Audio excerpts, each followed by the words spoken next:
అందరికీ నమస్కారం.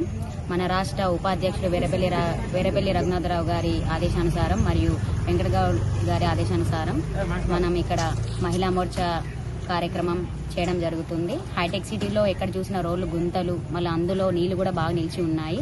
మన టీఆర్ఎస్ గవర్నమెంట్ ఉన్నప్పుడు సూర్యకమ్మ గారే ఈ గుంతలలో వరి నాటేసి నాట్లు వేసి ఇక్కడ ఇట్లుందని, ఇక్కడ రోడ్లు ఈ విధంగా ఉన్నాయని ఆ గవర్నమెంట్ ఉన్నప్పుడు చెప్పింది కదండి. మరి వాళ్ళ గవర్నమెంట్ వచ్చి 3 సంవత్సరాలు అవుతుంది. ఇంతవరకైతే ఈ రోడ్లు అయితే ఎక్కడ కూడా నిర్మించలేదు.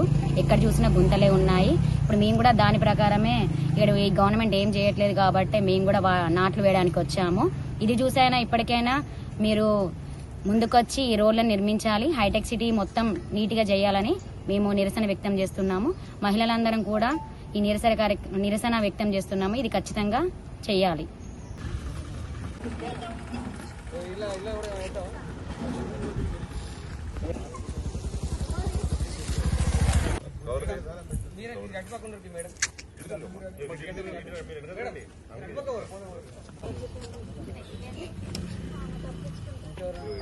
అమ్మ కొంచెం